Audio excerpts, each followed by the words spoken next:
Hello everyone, सी programming के इस series में आज हम फॉर लूप पढ़ने वाले हैं। लास्ट लेक्चर में मैंने आपको वाइल लूप और डू वाइल लूप बताया था। आज फॉर लूप शुरू करते हैं, तो स्टार्ट करें। देखिए,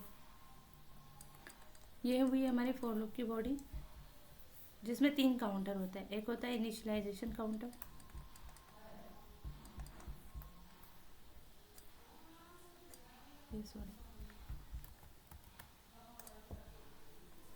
काउंटर ये सेमीकोलन से अलग होता है। दूसरा काउंटर होता है टेस्ट काउंटर, या इसको बोल सकते हैं कंडीशन काउंटर।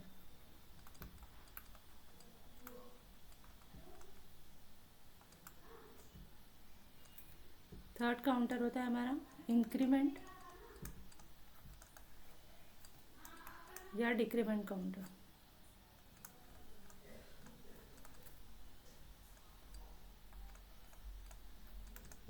ये 3 काउंटर हमारे होते हैं।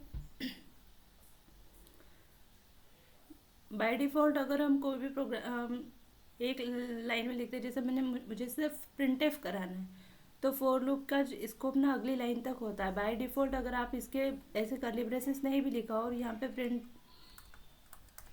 एफ करके कुछ भी प्रिंट करो या 1 लाइन का कोई भी कोड लिखो, तो फॉर लूप उसको बाय डिफ़ॉल्ट अपना स्कोप मान के रन कर देता है फॉर लूप की कंडीशन के अकॉर्डिंग। अदरवाइज हम इसमें फॉर लूप में इस तरह से ब्लॉक बनाते हैं, कर्ली ब्रेसेस लगा के उसका एरिया डिफाइन कर देते हैं। इसके अंदर जो भी कोड लिखेंगे वो फॉर लूप के कारण चलेगा। इनिशियलाइजेशन काउंटर में हम वैल्यू इनिशियलाइज करते हैं, इंटीजर टाइप की है या फ्लोट टाइप की, जो भी हम वेरिएबल असाइन करते हैं और उसको वेरिएबल इनिशियलाइज करते हैं, उसकी वैल्यू असाइन करते हैं। टेस्ट काउंटर पे हमारी कंडीशन चेक होती है, जो कि बहुत महत्वपूर्ण होता है। इसमें कंडीशन चेक होती है और कंडीशन ट्रू होने पर फॉर लूप की बॉडी के अंदर जो भी कोड लिखा होता है वो रन होता है। उसके बाद ये कोड के रन होने के बाद हम तीसरे काउंटर पे जाते हैं, जो कि इंक्रीमेंट या डिक्रीमेंट काउंटर होता है। यहाँ पर हम हमारा जो इनिशियलाइज किया हुआ वेरिएबल होता है उसको या तो इंक्रीमेंट करते हैं या डिक्रीमेंट करते हैं। और जो इनिशियलाइजेशन काउंटर होता है, ये वाला काउंटर, ये 1 टाइम ही रन होता है। जब हमारा फॉर लूप स्टार्ट होता है और इनिशियलाइज होता है, इनिशियलाइज होने के बाद इसका काम ख़त्म हो जाता है, ये एक ही बार काम करता है। उसके बाद हम सेकंड काउंटर पे आते हैं, टेस्ट काउंटर में, जहाँ हमारी कंडीशन चेक होती है। कंडीशन ट्रू होने पर हम सीधे ब्लॉक के अंदर आते हैं फॉर लूप के, और जो स्टेटमेंट होता है वो यहाँ से रन होता है। और पूरा ब्लॉक स्टेटमेंट रन हो जाने के बाद तीसरे काउंटर पर आते हैं, जो कि इंक्रीमेंट डिक्रीमेंट काउंटर होता है। और उसके रन हो जाने के इंक्रीमेंट होने के बाद या डिक्रीमेंट जो भी हमने यूज़ किया, उसके बाद हम फिर से सेकंड पे आते हैं, फिर से हमारी कंडीशन चेक होती है, फिर से अगर ट्रू होने पर ब्लॉक ऑफ कोड हमारा रन होता है, और उसके बाद फिर से इंक्रीमेंट पे जाते हैं थर्ड काउंटर पे। अगेन हम सेकंड काउंटर पे जाते हैं, कंडीशन के ट्रू होने पर हम ब्लॉक में आते हैं, हमारा स्टेटमेंट रन करते हैं, और फिर से थर्ड काउंटर में जाते हैं। और ये प्रोसेस तब तक चलती जाती है जब तक कि हमारी कंडीशन जो सेकंड काउंटर में हमने लिखी है टेस्ट काउंटर में, वो फॉल्स ना हो जाए। इनिशियलाइजेशन फर्स्ट टाइम, फिर टेस्ट काउंटर, उसके बाद ब्लॉक, इंक्रीमेंट डिक्रीमेंट यानी थर्ड काउंटर, फिर सेकंड काउंटर, फिर ब्लॉक, फिर इंक्रीमेंट डिक्रीमेंट यानी थर्ड काउंटर, फिर सेकंड काउंटर। इस तरह से चलता है इनिशियलाइजेशन काउंटर में एक ही बार, और जब तक काउंट रन होगा, जब तक कि हमारी कंडीशन ट्रू होती जाएगी। तो बस ये इस तरह से चलता जाएगा, ये लूप इस तरह से चलता जाएगा। यहाँ से आया, रन होने पे ये जब तक कंडीशन ट्रू होती जाएगी, ये इस तरह से घूमते जाएगा। कंडीशन चेक, ब्लॉक पे आया, ब्लॉक को रन हुआ, इंक्रीमेंट डिक्रीमेंट, फिर कंडीशन चेक, ब्लॉक में आया, इंक्रीमेंट डिक्रीमेंट ऊपर से, और जब जैसे ही फॉल्स होती कंडीशन, तो लूप से बाहर, फिर ये अंदर आएगा ही नहीं। इस तरह से हमारा फॉर लूप वर्क करता है। अगर फॉर लूप के लिए हम छोटा सा प्रोग्राम लिखे, तो ये फॉर लूप का प्रोग्राम, ये जैसे मैंने आई इंटीजर लिया, इंटीजर टाइप का लिया, यहाँ पे आई की वैल्यू मैंने इनिशियलाइज की 1, ये काउंटर को हमने सेपरेट किया सेमीकोलन से। सेकंड काउंटर में आई की वैल्यू लेस और इक्वल टू 10 है क्या, ये हम चेक करेंगे, फिर सेपरेट किया सेमीकोलन से। थर्ड काउंटर में आई प्लस प्लस यानी कि इंक्रीमेंट लूप करेंगे। ये हमारा ब्लॉक, और यहाँ पे हम वैल्यू प्रिंट कराएंगे यहाँ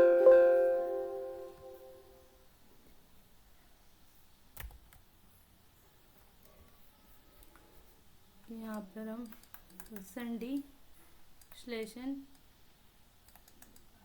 ये आई को प्रिंट कराते हैं। आई हमारा इंटीजर टाइप का है, आई की वैल्यू हमने 1 ली तो हमारा काउंटर 1 से स्टार्ट होगा। जनरली हमको यहाँ अगर प्रिंट कराना है या एडिशन कराना है आई का, ये जो भी वेरिएबल हम यहाँ डिफाइन करते हैं तो उस समय हमें ना प्लस लेते हैं। सॉरी, एडिशन के टाइम पर हम प्लस या 0 कुछ भी ले सकते हैं, लेकिन अगर हमने यहाँ पर मल्टीप्लिकेशन कराना है तो मैं स्टार्ट हमेशा 1 से करते हैं। सॉरी, तो इस तरह से आई की वैल्यू 1 असाइन हुई। यहाँ पे सेकंड काउंटर में आया, अब हम चेक हुआ I is less than equal to 10 है कि हाँ है, तो फिर हमारा कोड ब्लॉक के अंदर जो भी कोड लिखा है वो रन होगा, यानी कि आई की वैल्यू प्रिंट होगी 1। अब फिर से हम जाएंगे थर्ड काउंटर में, वहाँ आई प्लस होगा, प्लस प्लस होगा, तो आई प्लस यानी 1 से इंक्रीमेंट, तो वैल्यू होगी आई की 2। अब यहाँ पे फिर जाके चेक होगी, लेस देन है, हाँ है, फिर से ब्लॉक में आएंगे, आई की वैल्यू प्रिंट होगी 2। फिर इंक्रीमेंट काउंटर में आएगी, यहाँ आई की वैल्यू जाएगी 3, यहाँ कंडीशन चेक होगी ट्रू होती है तो ब्लॉक में आई प्रिंट होगी 3।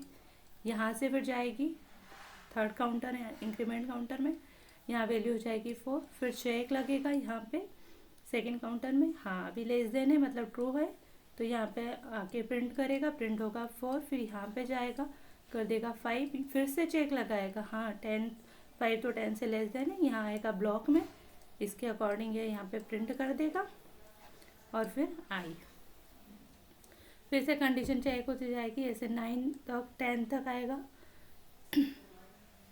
जब 10 इंक्रीमेंट होकर 10 पर पहुंचेगा तो यहाँ देखिएगा लेस देन है क्या, नहीं लेस देन तो नहीं है, पर इक्वल टू है ना, तो फिर से ब्लॉक में आएगा कंडीशन क्योंकि ट्रू होगी, 10 प्रिंट होगा, और फिर यहाँ पर इंक्रीमेंट होगा, अब वैल्यू जाएगी 11, और 11 होके यहाँ पे चेक लगेगा लेस देन है क्या, नहीं है, इक्वल टू है, नहीं है, कंडीशन कैसी हुई फॉल्स, तो फॉल्स होगी, तो यहाँ से अब ये ब्लॉक में नहीं घुसेगा और यहाँ से ब्लॉक में नहीं जाके यहाँ से लूप से बाहर हो जाएगा, तो हमारे 1 to 10 सब प्रिंट हो जाएंगे, यानी 6 7 8 9 10 ये सारे प्रिंट हो जाएंगे। तो इस तरह से फॉर लूप काम करता है।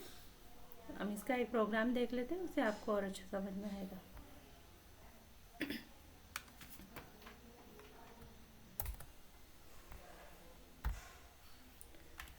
वॉइड मेन, क्योंकि हमको रिटर्न नहीं लेना है, ये हमारी प्रोग्राम की हुई बॉडी।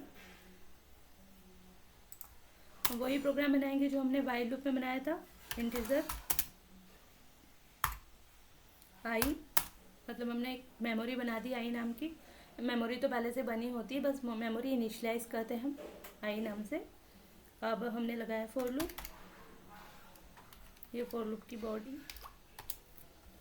इसमें हम हमारे 3 काउंटर देंगे, तो आई इक्वल टू, अब 1 से स्टार्ट कर रहे हैं, ये सेपरेट किया सेमीकोलन से, second counter I is less than equal to 10 है क्या, ये हमारी कंडीशन है। यहाँ पर आप कंडीशन कोई भी पुट कर सकते हो जो आपके प्रोग्राम की रिक्वायरमेंट हो। फिर सेपरेट किया सेमीकोलन से, थर्ड काउंटर होगा आई प्लस प्लस, हम इंक्रीमेंट कराएंगे और यहाँ हम प्रिंट करा लेते हैं।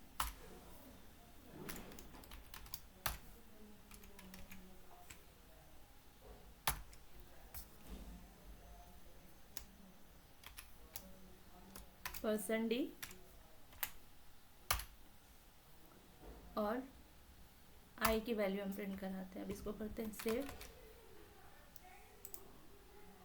Build and run. 1 2 3 4 5 6 7 8 9 10 हमारा प्रिंट हो गया। स्लैश एन दे देते हैं तो लाइन टर्मिनेट होकर आएगी, स्लैश एन, सेव किया,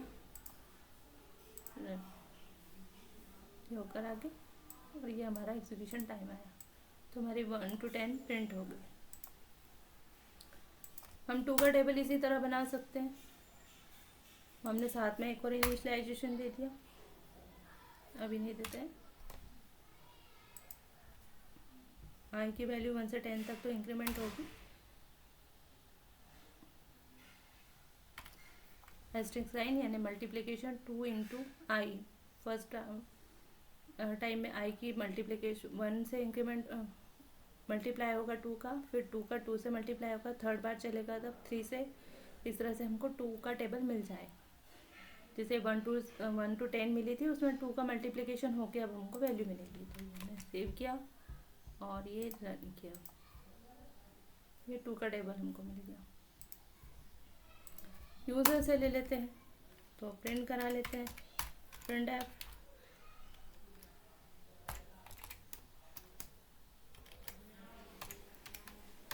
एंटर एनी नंबर, ये यूज़र को दे दिया मैसेज स्कैन ऐप करके,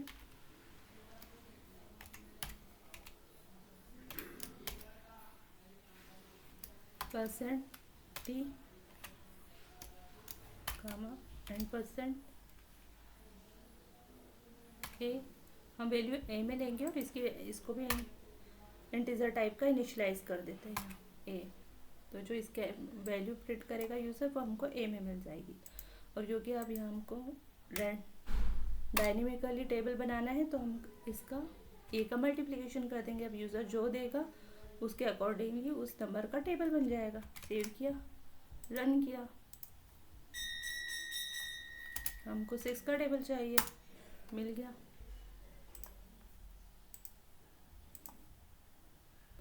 थर्टीन का टेबल चाहिए, कोई भी 13 का ही टेबल पूछता है हमेशा। आपको 13 का टेबल याद है? इस तरह से, तो ये 13 का टेबल है ना। इस तरह से हमारा फॉर लूप वर्क करता है। इस तरह से फॉर लूप वर्क करता है। फॉर लूप में और भी लिखने का तरीका होता है जो मैं आपको बता देती हूँ। उसके बाद नेक्स्ट लेक्चर में हम नेस्टेड फॉर लूप पढ़ेंगे, और जो एस्ट्रिक वाले क्वेश्चन होते हैं, स्टार वाले क्वेश्चन होते हैं, पिरामिड वाले, उन क्वेश्चंस को हम लोग करेंगे, जिससे नेस्टेड लूप जो भी होते हैं फॉर लूप के अंदर फॉर लूप वापस से अगेन हम बना सकते हैं। उनका कॉन्सेप्ट भी हम समझेंगे और उनके प्रोग्राम हम देखेंगे, तो हमारा लॉजिकल एबिलिटी भी डेवलप होगी। तो पहले हम वो देख लेते हैं।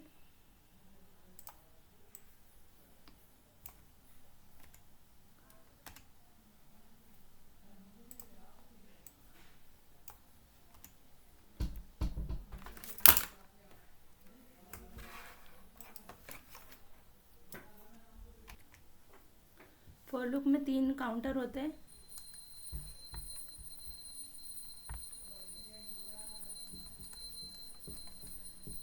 और तीनों काउंटर सेमीकोलन से सेपरेट होते हैं। यहाँ पे इनिशियलाइजेशन होता है, यहाँ पे कंडीशन होती है, और यहाँ पे इंक्रीमेंट डिक्रीमेंट होता है, और ये इसकी बॉडी। आप चाहे तो फॉर लूप में आपको सेमीकोलन तो हमेशा पुट करने होंगे, और कंडीशन हमेशा सेकंड काउंटर में लिखनी होगी। आप चाहे तो इनिशियलाइजेशन ऊपर ही परफॉर्म कर दीजिए, जैसे इंटीजर i इक्वल टू 1, ये ऊपर ही लिख दीजिए, बट यहाँ पे आपको ब्लैंक छोड़ना पड़ेगा। फिर कंडीशन, अब यहाँ पे i इंक्रीमेंट लिख सकते हैं। आपको अगर यहाँ पे इंक्रीमेंट i का नहीं भी लिखना है तो आप चाहे तो यहाँ पे लिख दीजिए, इसको फिर ब्लैंक छोड़ना पड़ेगा। कहने का सेंस ये कि फॉर लूप में आपको ये 3 काउंटर तो बनाने ही होंगे, बीच में आपको कंडीशन पुट करनी होगी। आप इनिशियलाइजेशन फॉर लूप के बाहर भी करा सकते हो, और इंक्रीमेंट डिक्रीमेंट यहाँ भी करा सकते हो, तभी आपका फॉर लूप वर्क करेगा।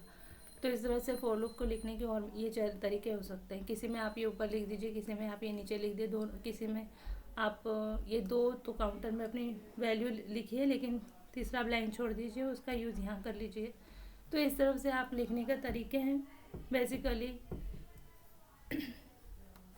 जब हमारे पास फॉर लूप में लिखने का लिख सकते हैं हम, तो ये एक बार इनिशियलाइजेशन कर देना चाहिए, और कंडीशन और इंक्रीमेंट डिक्रीमेंट काउंटर। बट अगर आप इसको इस तरह से लिखना चाहें तो भी लिख सकते हैं। तो ये एक तरीका था। नेक्स्ट लेक्चर में हम लोग फॉर लूप के नेस्टेड लूप पढ़ेंगे। तो जैसे अगर फॉर लूप में हम देखते हैं तो ये जो 3 काउंटर होते हैं, इसकी बॉडी में फिर से अगेन हम फॉर लूप लिख सकते हैं। फिर उसमें भी यही 3 काउंटर हो गए, और उसकी ये बॉडी यहाँ ख़त्म हो गई, और इसकी बॉडी यहाँ ख़त्म हो गई। प्रोग्रामिंग में ये लूप कहाँ स्टार्ट हो रहा है, कहाँ क्लोज हो रहा है, इसका ध्यान हमको रखना चाहिए। प्रॉपर फॉर्मेटिंग करते हैं तो प्रोग्राम समझने में इजी होता है। तो ये नेस्टेड लूप है। ये नेस्टेड लूप है। और इसका मतलब ये होता है कि आई की, अगर हमने आई रखा है, आई इक्वल टू 1 है, तो आई का जब भी आई की हर एक वैल्यू के लिए, जैसे पहली बार 1 है तो 1 के लिए ये वैल्यू, यहाँ पे जो भी कंडीशन हमने रखी है उतनी बार ये चलेगा। यानी यहाँ पे अगर हमने 10 रखा है तो इस आई की हर वैल्यू के लिए अगर हमने यहाँ जे इनिशलाइज किया तो जे 10 बार चल जाएगा। फिर ये बाहर होगा, फिर आई की वैल्यू इंक्रीमेंट होकर 2 होगी तो 2 की हर आई की 2 वैल्यू के लिए ये 10 बार चलेगा। फिर ये बाहर निकलेगा। फिर ये जब 3 होगा तो फिर से ये जे 1 से शुरू होगा। अगर हमने 1 इनिशलाइज किया तो 1 से फिर इंक्रीमेंट होगा, 2 होगा, 3 होगा, 4 होगा, 5, 6, 7, 8, 9, 10 होगा। यानी अंदर वाला लूप आई की हर वैल्यू के लिए 10 टाइम चलेगा। फिर ये 3 के लिए 10 टाइम चल जाएगा। फिर ये बाहर निकलेगा, इसकी इंक्रीमेंट होगा 4। फिर ये जब 4 होके अंदर आएगा सेकेंड ब्लॉक में चेक करके, तो अंदर वाले लूप में फिर से इनिशियलाइज होगा जे का, कंडीशन चेक होगी, अंदर इनर फॉर लूप का लूप चलेगा, ये 10 टाइम चलेगा। और जब ये लूप से बाहर निकलेगा तो ये ऊपर जाएगा, फिर ये इंक्रीमेंट, इसका इंक्रीमेंट होगा। यानी इनका अगर सीक्वेंस होगा तो इस तरह से होगा। मैं नेक्स्ट लेक्चर में भी बताऊंगी आपको। फर्स्ट आउटर लूप बोलेंगे इसको, और इसको इनर लूप। आउटर लूप में आएगा, इनिशियलाइज होगा, कंडीशन चेक होगी, तो फिर इसके ब्लॉक में आएगा। अब इसके ब्लॉक में फॉर लूप लिखा है तो यहाँ इनिशियलाइजेशन होगा, फिर इसकी कंडीशन चेक होगी, अगर ट्रू होता है तो ये अंदर आता है तो इसका ब्लॉक रन होगा। फिर ये इसका ब्लॉक रन करके यहाँ पे इंक्रीमेंट डिक्रीमेंट करेगा। अगर ये होने के बाद फिर से कंडीशन चेक होगा, ट्रू होगा तो ये वापस ब्लॉक चला के वापस इंक्रीमेंट डिक्रीमेंट, कंडीशन चेक होगी, ब्लॉक चेक होगा। इस तरह से ये 10 टाइम ये चलने के बाद बाहर निकलेगा। फिर ये इसके थर्ड काउंटर में जाएगा, यानी आउटर वे फॉर लूप के थर्ड काउंटर में। फिर कंडीशन चेक करेगा, कंडीशन ट्रू होती है तो ये फॉर लूप अंदर आएगा इसकी बॉडी में, और फिर से ये फॉर लूप को, यानी इनर फॉर लूप को फिर से इनिशियलाइज करते हुए 10 टाइम चलाएगा, अगर कंडीशन ट्रू होती रहती है तो। फिर अगेन ये थर्ड काउंटर में, आउटर फॉर लूप के थर्ड काउंटर में जाएगा, वैल्यू चेक इंक्रीमेंट करेगा, फिर से थर्ड सेकेंड काउंटर में जाएगा, यहाँ कंडीशन चेक करेगा, कंडीशन ट्रू होने पर फिर से अंदर आएगा, फिर से इनर वाले फॉर लूप का इनिशियलाइजेशन होगा, कंडीशन चेक होगी, ब्लॉक चलेगा, अगेन इंक्रीमेंट डिक्रीमेंट होगा, कंडीशन चेक होगी। ये जब 10 टाइम चल जाएगा, अगर कंडीशन ट्रू होती रहती है तो फिर ये बाहर निकल के आउटर लूप, यानी आउटर लूप की हर वैल्यू के लिए इनर लूप 10 टाइम चलेगा। 1 जब आई 1 है तो इनर लूप 10 टाइम चल जाएगा। फिर आउटर लूप में फॉर लूप आई की वैल्यू 2 हुई तो उसके लिए 10 टाइम इनर लूप चलेगा। यानी अगर ये आई है तो ये जे है। और इससे ही हमारी एक मैट्रिक्स बनती है जिसमें ये आई जो रहेगा, आउटर फॉर लूप ना हमारी रो बनाएगा, इस रो पे आएगा, और ये जो जे होगा ये कॉलम बनाएगा। यानी इनर लूप कॉलम बनाएगा, आउटर लूप रो बनाएगा, इसमें ये जे बनाएगा। तो इस तरह से नेस्टेड लूप काम करते हैं। मैं नेक्स्ट लेक्चर में जब इसका प्रोग्राम सिखाऊंगी तो फिर से अगेन आपको अच्छे से समझाऊंगी। आई होप कि आपको समझ आया होगा। अगर आपको प्रोग्राम समझ आते हैं तो प्लीज़ लाइक कीजिए, शेयर कीजिए, सब्सक्राइब कीजिए। Thank you so much for watching. जय हिंद, जय भारत।